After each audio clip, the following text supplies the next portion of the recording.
Welcome viewer, I am Murugan S.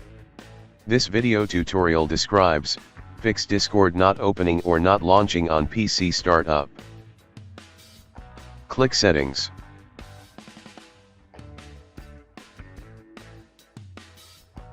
Click Windows Settings.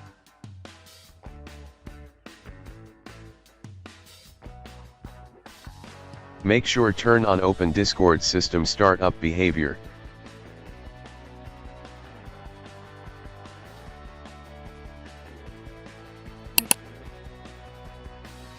Right-click Taskbar, click Task Manager, click Startup tab.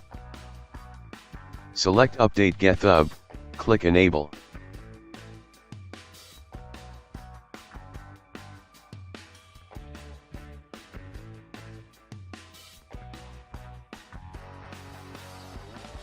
I hope this video tutorial helps to you. Please like, share and don't forget to subscribe my channel. Thank you very much.